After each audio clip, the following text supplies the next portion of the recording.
We're going to sing 10,000 Reasons. That's what we're singing, right? 10,000 Reasons, all right? I think that's how it's in the computer.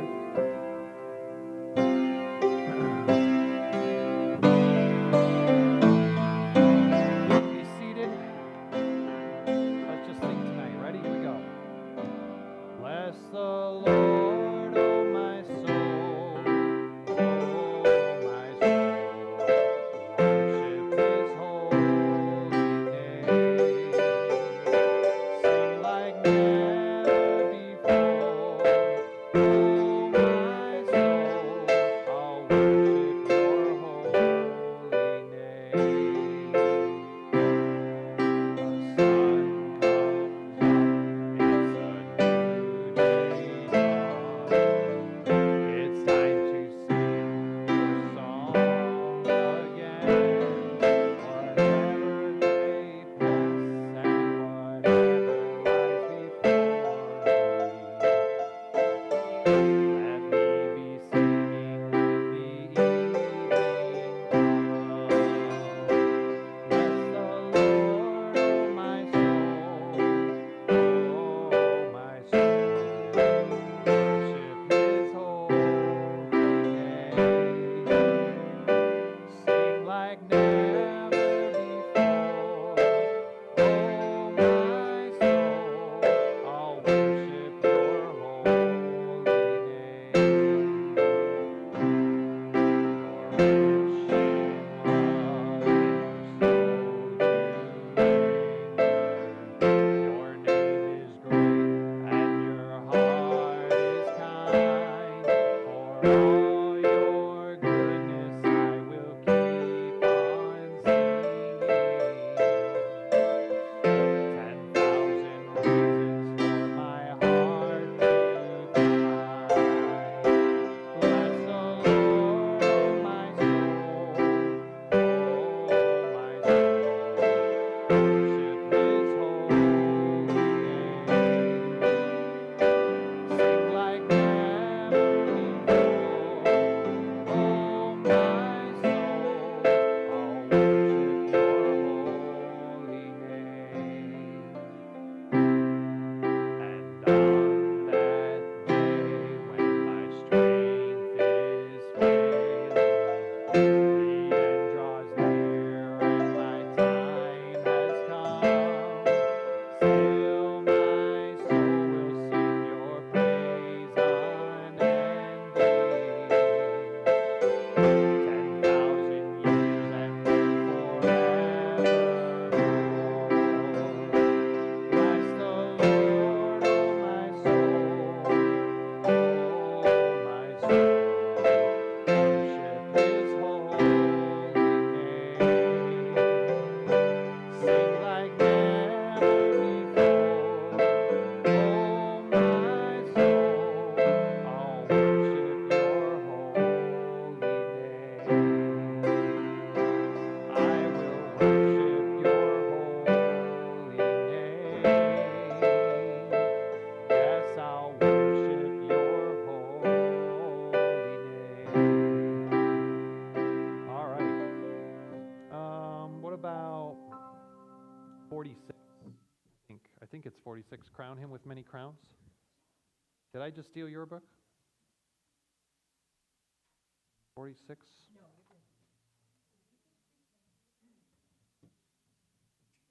46. Crown Him with many crowns.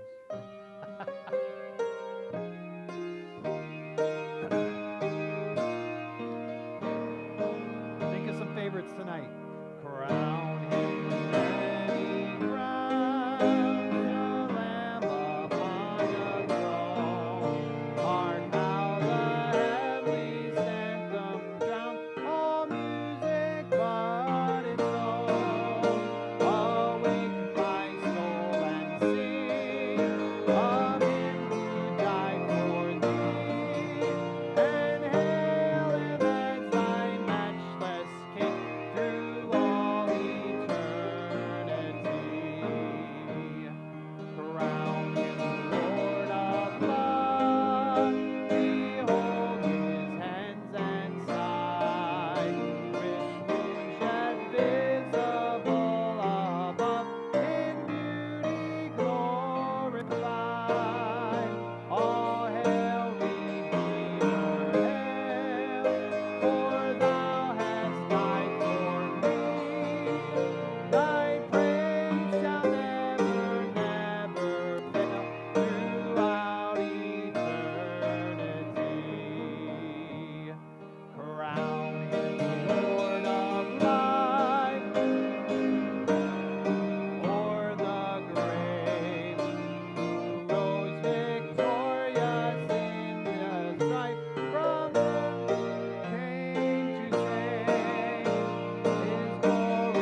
Let's sing another song here. Let me think of one. Does anybody have a favorite off the top of your head? Nick? 577? Right. Pretty sure I know that one. 577.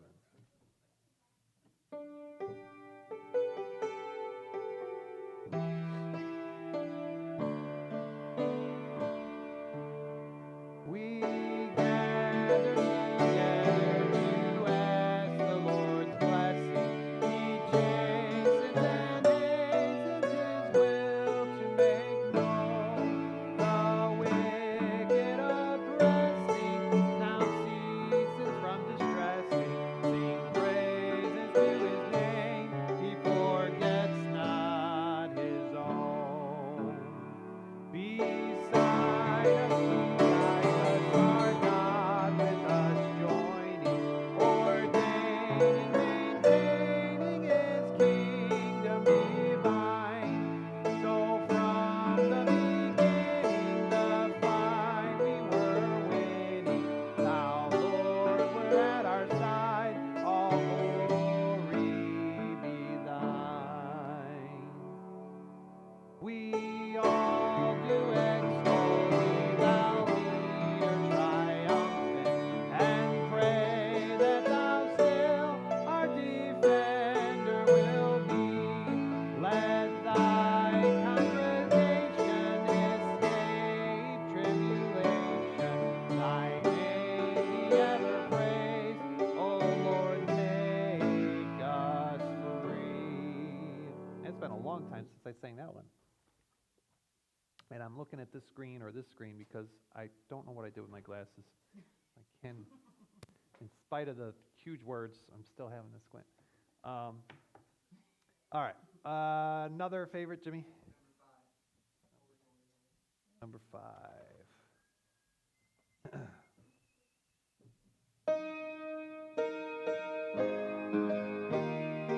Can we sing this at our wedding?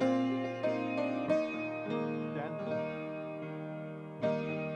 Be holy, holy, Lord God Almighty.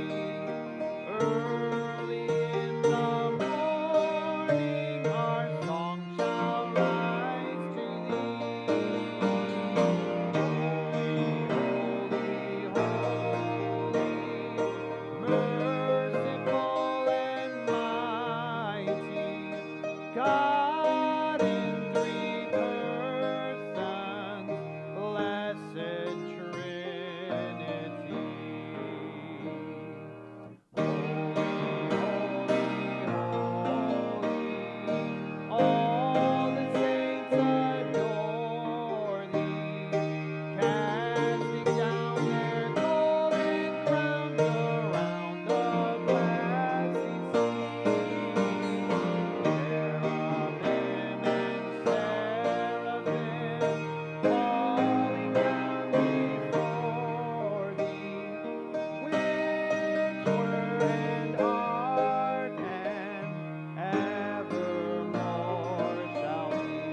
I'll be honest with you, I would sing another one, but I'm losing my voice. So before it goes away, let's turn to Romans chapter 13 tonight. I can feel it going away with each verse that I sing. Romans chapter 13. And we left off last time with verse number 7. We were going into verse number 8. We were talking about, again, Romans 13 is the last few chapters of Romans talking about how it is the source of our strength in the Christian life is love. And the first 11 chapters talk about salvation. The last 4 talk about salvation, or actually 5, 12, 13, 14, 15, 16. And so we've been going through how the Christian relates to the government, and we talked about that. We spent a bunch of time on that. And then we said last week, we ended with verse 6 and 7, which is talking about, it kind of switches gears slightly, because it's still talking about the government, but it says that we ought to pay our taxes. And the reason why, again, Paul is going there is because along with the seditious spirit of the first century Jews against the Roman government, hand in glove with that is obviously the lack of motivation to want to pay that Roman government taxes. They were funding their own persecution. They were funding their own oppressors, so to speak, because the majority and the bulk of those taxes went to fund other military conquests and to ensure that there was enough money to pay those Roman soldiers to occupy the territories that the Roman Empire had taken over. And so the Jews, it was like a double whammy. Not only did they hate paying taxes, but they were paying taxes to their oppressors. And Paul here, again, just like I said last week, was concerned with the testimony, the Christian testimony, that Christianity had with the Gentiles, with the unbelievers, with the Romans, with anybody who wasn't a believer at that time. He did not want Christians, and God doesn't want Christians to be associated with the kind of seditious overthrowing of the government, kind of rebellious attitude that was prevalent back then and honestly is alive and well today. Okay? Christians ought to be known for being peace-loving people and model citizens as long as the government's not asking them to do anything that goes against God. And so along with being respectful and being obedient to their government, they also, verse 6 and 7, should pay their taxes. Verse 7, render therefore to all their dues, tribute to whom tribute is due, custom to whom custom, fear to whom fear, honor to whom honor. Owe no man anything. So we're going into new territory now. Verse 8.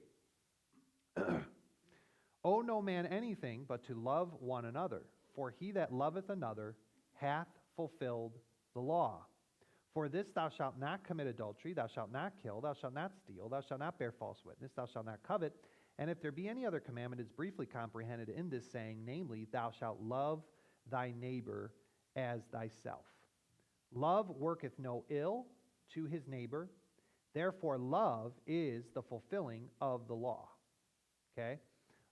We'll stop there with the reading. But verse 8, 9, and 10 kind of, again, we're undergirding the motivation for all of these Christian behaviors. It ought to be love. Love ought to be our motivation. One of the visitors came up to me and talked to me this morning right after service and was asking me some questions about the message a little bit and how he could kind of relate it in his life and different things. And one of the questions he had kind of tipped me off that I hadn't, I don't think I maybe necessarily communicated it as much as I wanted to, that the underlying motivation for all that we ought to have when we employ all of those gifts that we talked about this morning is that the motivation ought to be love. And when it becomes pride, when pride gets in the way, because pride is rooted in self, When it becomes self, then all of those things become drudgeries. All of those things become something that becomes a pain that I have to do and a duty that I have to perform. But when all of those things are motivated by love, well, that changes it entirely. And when I explained that to him, oh, yeah, I get that, and he understood that. But the same is true here. That underlying motivation in chapter 12 carries through into chapter 13. And Paul is only bringing it up again in our face in verse number 8. Owe no man anything but to love one another, for he that loveth another hath fulfilled the law. Now, verse 8 has been kind of misunderstood in times past with Christians, because some have erroneously concluded that, well, this verse is saying that a Christian should never go into debt. A Christian should never have any debt. So therefore, if you have any debt, you're violating this biblical principle. It's telling you not to have debt, because it does say, owe no man anything. Okay? But that, in effect, is not really what it's saying. It's not saying that you can't have debt. Why? Well, because that would violate other portions of Scripture. All right? Turn over to Matthew chapter 5, verse 42 really quick, just to give you an example. In the Sermon on the Mount, Matthew chapter 5, verse 42, give to him that asketh thee, and from him that would borrow of thee, turn not thou away. Well, if I'm not supposed to owe anybody anything, then that means I can't borrow anything, because I would owe it back to them. All right? And Jesus is saying, well, if somebody wants to borrow from you, let them. Well, wouldn't that be enabling them to sin if loaning something or borrowing something, if owing somebody something is wrong? All right? But that's not the case. That's not what he's saying. 2 Kings chapter 4 and verse number 3. Here's another example. 2 Kings chapter 4 and verse number 3, financially, we see here the widow's oil, right? And in this particular case, verse 1, now there cried a certain woman of the wives of the sons of the prophets unto Elisha, saying, thy servant, my husband, is dead, and thou knowest that thy servant did fear the Lord, and the creditor is come to take unto him my 2 sons to be bondmen. And Elisha said unto her, what shall I do for thee? Tell me what thou hast in thine house. And she said, thy handmaid hath not anything in the house save a pot of oil. Verse 3, then he said, go, borrow thee vessels abroad of all thy neighbors, even empty vessels, borrow not a few. Okay? So Elisha, the man of God, tells her to go borrow, and God is going to use this, and then she'll be able to give those vessels back, all right? Obviously, she's borrowing in order to pay off a debt, which normally would be like, you don't borrow money, you don't rob Peter to pay Paul. But we understand from this story that she's borrowing money, and she's going to turn that into something else. She's going to create, this is investment, because she's borrowing vessels that she doesn't have in order to fill those vessels up with oil, in order to sell that oil and then to take the proceeds and pay off her debt. Okay? But if borrowing or owing any man anything was wrong, then obviously this would not be what God told Elisha to tell her to do. Okay? So the principle of the fact that, well, whenever a Christian gets in debt, that's wicked and that's wrong, is not accurate. Okay, the Bible is not prohibiting a Christian to get in debt here, but with that caveat, with that understanding, we do understand that the Bible does have some things to say about warning the Christian about being into debt. Proverbs 22:7 says, the rich ruleth over the poor, and the borrower is servant to the lender. Okay? And that is true. When you owe somebody something, when you borrow something from somebody, you're a servant to that person to pay them back what you owe them. All right? You are kind of under obligation at that point, and that person has some somewhat to say unto you if you don't pay them back. Okay? So the borrower is servant to the lender. In other words, if you can avoid debt, you free yourself and your assets to be used by God. All right? And so if you can avoid having to borrow, then avoid it.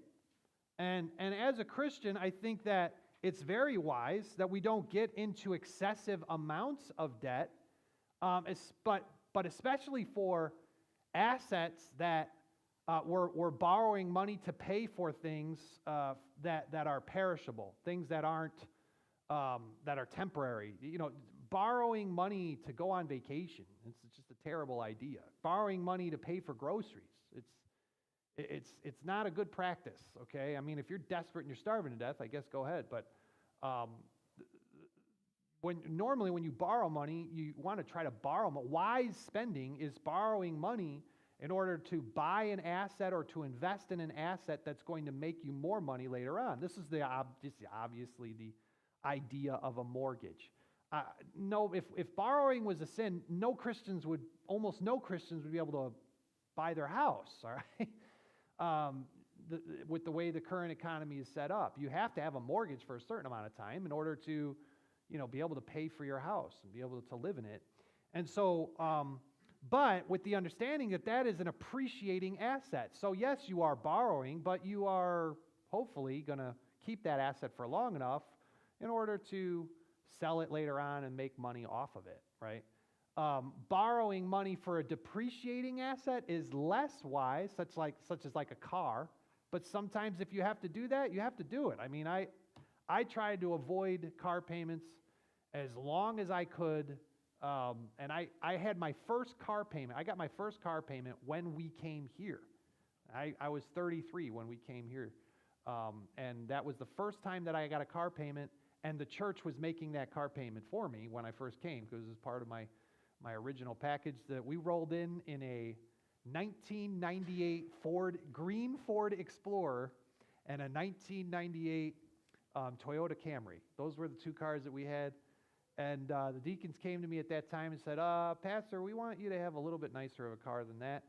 And so they worked out a car payment for me, and that was the Optima that I still have, right? Which I bought it at like a couple years old, because when you buy a car brand new, a lot of the depreciation happens with a new car in the first couple of years. But again, not trying to get too financial here, but anyway, I bought it like I think it was two or 3 years old with like 20,000 miles on it. And now it has 165,000 miles on it. And my fingers are crossed. I'm like, keep on going, baby. Keep on going. The car's been good to me. I want to try to drive its wheels off. I don't want another car payment if I can help it, because I'm paying on a stupid van that I had to buy. And so, anyway, the whole point is if you can avoid paying on a car payment, it's a depreciating asset. I understand that we all need transportation, so if you don't have money and you need transportation, go for it. But right now, especially the interest on loans right now, is just terrible. It's not, if you can at all avoid getting a loan on a used car, please do it, all right? Because literally the interest rates are like 11 or 12, 13% on a used vehicle loan right now. It's nuts. So anyway, sorry to get off on that tangent, but so sometimes getting into debt is, again, you got to look at your own individual situation, but understand this principle is in the book of Proverbs, that the borrower is a servant to the lender, okay? And that debt is hanging over your head, and if God were to, no man should serve two masters, no man can serve two masters. And if God works in your heart, a missionary comes through and says, listen, we need $500 to build our church in Tanzania, or we need, whatever, a couple $1,000s to build our church in Tanzania. And the Lord moves in your heart, you should give some of that money. You should give money towards that. And you want to, but you're so over your head in debt that you can't, because you're about to lose your shirt, okay? Then obviously that debt is hindering you from being used of God the way God would want you to be used. Now, I understand, again, poverty amongst people, is tough. But also, a lot of times when we think we're poor, we're not really that poor. There are things that we could do without. And especially as Americans, there are things that we could do without. Like there are things that are not necessary, all right, that we convince ourselves are absolutely necessary. And so then we have to spend money on that, all right? And we just can't live this. Case in point, again, I'm not trying to pat ourselves on the back because I would never want to go back to this. But when we were first married and in the ministry, going into the ministry, and actually at more than one church, I think the last church in Pennsylvania, I was making about $23,000 a year with 3 kids and a mortgage. And the church wasn't paying that mortgage. Like, we were paying the mortgage too. And living on hot dogs and ramen noodles. And never going on vacation. And we couldn't afford. I remember coming here and asking Brother Deke, because I didn't know what I was going to make, what my salary was going to be. And I remember asking Brother Deke and saying, do you think like we would be able to afford our kids to have piano lessons? And he kind of chuckled, yeah, I think we could swing that. But that was the way that we were living. Like we could not afford. I was going to the junkyard to buy used tires to put on my car if we got a flat. Like we couldn't afford new tires. We couldn't afford anything. So we know what it's like to live that way. All right? And I wouldn't want to go back there. I'm not advocating that. So don't look to save money in the church budget, all right? But I will say that a lot of the things that we think, you don't need that Frappuccino or whatever you want to call it, latte, grande coffee that costs $17 at Starbucks, all right? It's not, you could go without it, all right? And so what I'm saying is that just understand the borrower is servant to the lender. And our culture of materialism a lot of times hinders us, all right? The whole mentality of treat yourself hinders us sometimes from serving God and from being used by God, all right? Now, another principle, sometimes debt stems, Ava like that. Sometimes debt stems from desiring to be rich, all right? Turn to 1 Timothy chapter 6. You don't have to be rich, and I said this morning even, but you don't have to be rich in order to have an unhealthy desire for materialistic things. Whether or not you're rich or not has nothing to do with whether or not you have a desire to be rich. 1 Timothy 6:9. Look at this. But they that will be rich fall into temptation and a snare, and into many foolish and hurtful lusts, which drown men in destruction and perdition. You know what perdition means? Damnation, like spiritual damnation, like they're unsaved. Okay? In other words, people will not get saved because of their desire to be rich. They don't even have time for God. They don't have time to think about it. They're working too much. And it's not, well, I need the money. Well, really, do you really need it? Like, what's your priority? What's your priority? I've seen families where the wife will go out and get a second job, not so that they can go on, nice vacations or own nice vehicles, but she'll go out and get a second job so that she can afford, and they can afford as a family, to pay for Christian school tuition. All right? Like that's, what is that? It's just having priorities. It's just saying, listen, this is a priority and we'll do what we have to make it happen. Okay? But a lot of times, again, saying the things that I needs, when it really boils down to it, become wants. All right? And you can live more frugal than you need to, or than you think you can, if you set your priorities to say, I want to keep God first. All right, so be careful then about what your priorities are. Now, all of that is kind of a rabbit trail, because that's not even what this verse is saying, all right? Kind of, but not really, all right? Going back to Romans chapter 13, all right? Look at it again, verse 8. Owe no man anything but to love one another, for he that loveth another hath fulfilled the law. Now, verse number 8 is a continuation from what we were just talking about. Verse number 7. Render therefore to all their dues. Now, what was he talking about here? Well, in verse 6 is talking about paying your taxes. Render unto Caesar the things that are Caesar's, etc. Okay? Verse 7, he kind of expands it, and beyond that, beyond just owing the government, render therefore to all their dues. Tribute to whom tribute, custom to whom custom, fear to whom fear, honor to whom honor. All right? So verse 8 then is continuing that thought, that flow of thought, okay? Owe no man anything but to love one another. So remember, the underlying principle of paying your taxes, that underlying motivation, the same motivation throughout all of Romans 12 and now throughout Romans 13, is love. It's not the law. It's not, I'm not doing this because I have to. I'm doing this because I love God. I'm happy about what He's done in my life, and out of gratitude, I'm going to do these things because I care about giving Him glory. All right? I care about His testimony. I care about the way my actions make Jesus look.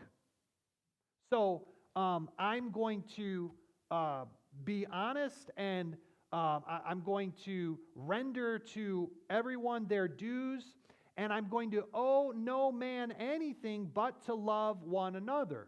So what is owe no man anything saying? Really what it's saying is that if you owe it, pay it. All right? So in other words, he's not saying don't get a loan. Like for instance, when you get a loan, you have monthly payments on that loan. If you owe $300 on that loan, you got that loan, the $300 month payment comes due, or the $1,000 a month payment comes due, pay it that month. Pay what you owe. All right? And if you pay what you owe that month, then you don't owe it that month anymore. Now, you still have the balance, but in other words, you don't owe that person. Like, in other words, if you stop paying on the loan, don't make that guy...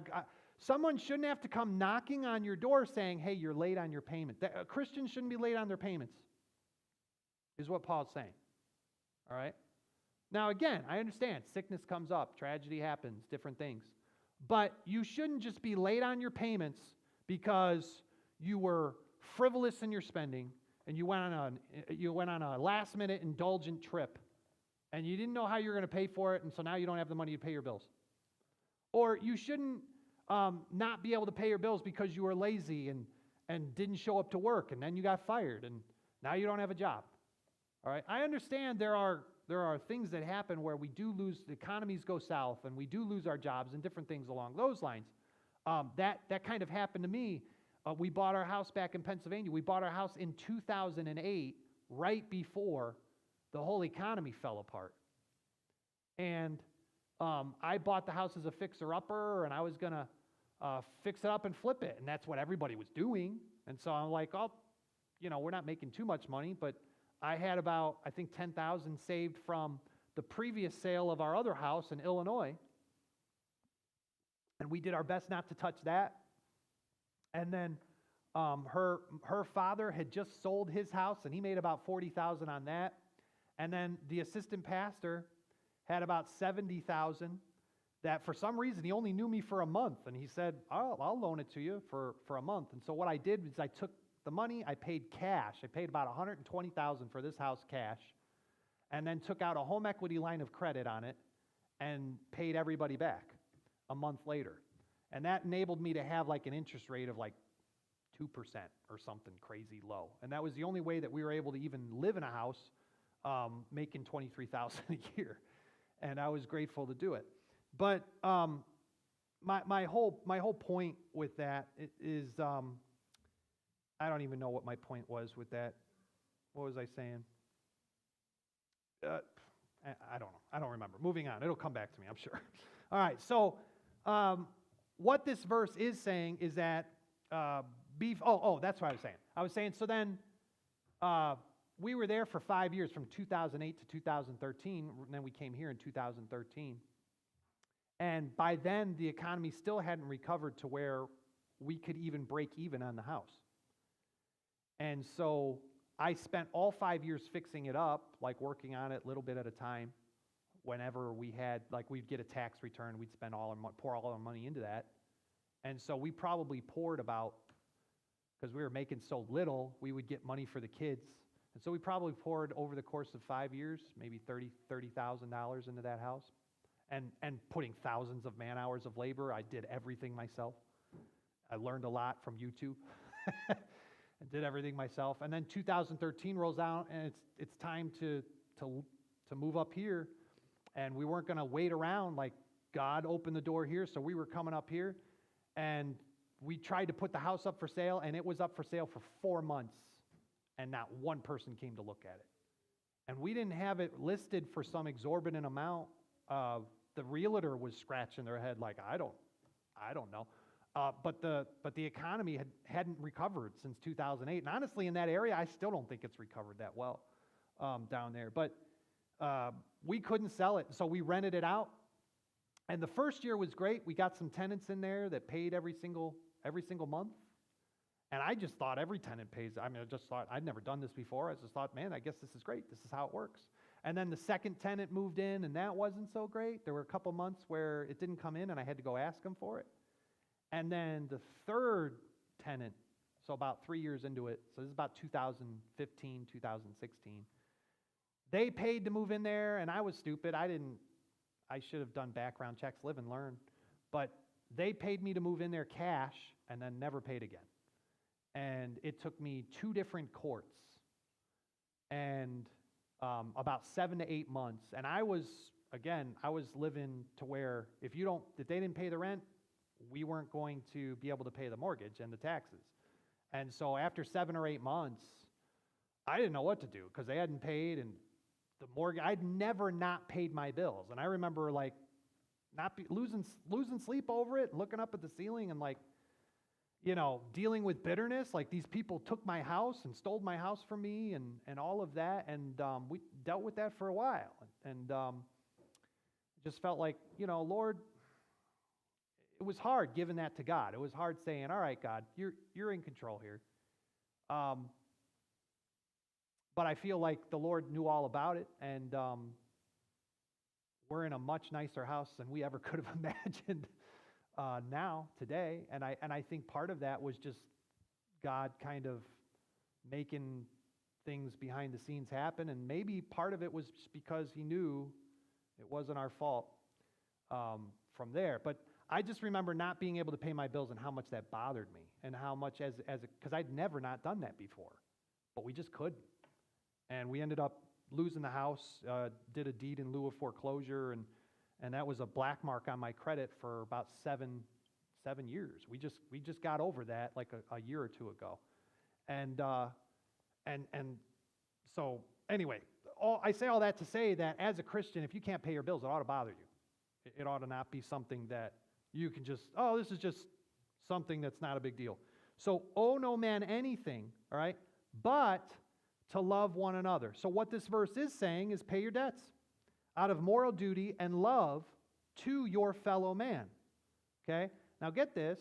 When you got the loan, you were happy to receive the money. When you borrowed it, that car was shiny, brand new. It had the new car scent. It was pristine.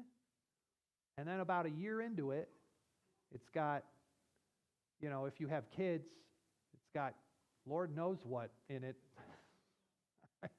It's got macaroni and cheese stuffed in between the seats and from 3 years ago and all of that stuff.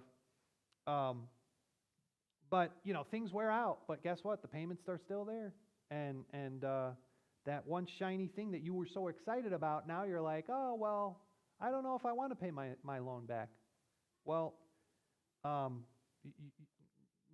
your motivation to pay your loan back shouldn't just be, well, if I don't pay my loan, they'll take my car away. It should be, well, I'm a Christian, and out of honor and love for my Lord, I want to have a good testimony, and I want to pay what I owe. All right? Now, another idea here from this verse is one that I kind of got from a commentator. It's not original. But he said, "Owe no man but to love" means that you are not lending love. I like that idea. I like that thought. "Owe no man but to love" means that you are not lending love. In other words, I will love you if you pay me back. I will love you if you love me back. I will love you as long as you recognize it. Owe no man anything but to love one another. Okay? In other words, if I owe you love and I'm not lending you love, I'm paying you love, all right? Because you deserve that love. That means that I don't deserve anything in exchange. It's a love that comes without strings attached. It's an agape kind of love, all right, that Paul is talking about here, all right? I owe it to you because I am a debtor to Christ. Now let me just give you this last thought. Romans 1, 14 and 15, okay? Romans chapter 1, verse 14 and 15, Paul says, "I am debtor both to the Greeks and to the barbarians, both to the wise and to the unwise, so as much as in me is, I am ready to preach the gospel to you that are in Rome also." You know, Paul here is saying that he is a debtor both to the Greeks and to the barbarians, both to the wise and to the unwise. Paul's saying that he owes them. But you know why he owes them? He owes them because of what Christ has given to him. So Christ gave him salvation, and then Christ's command is now pay that forward. So that debt to the barbarians and to the Greeks is not because he actually owes them anything, it's because he owes Christ. He owes them because of the debt that he's incurred from Christ and what Christ has done for him. I'm not talking about earning your salvation. I think you understand that and know that. But if we approached life that way, owe no man anything but to love one another, all right, that would mean if that person is a jerk to me, I still owe them love. Why? Not for their sake, but for Christ's sake. You see that? You see that flow of motivation and where it comes from? That eliminates me. Again, this transfers even to the marriage thing. With my spouse, I owe them love regardless of how they treat me because it's a covenant. A covenant doesn't demand anything. It's not a contract.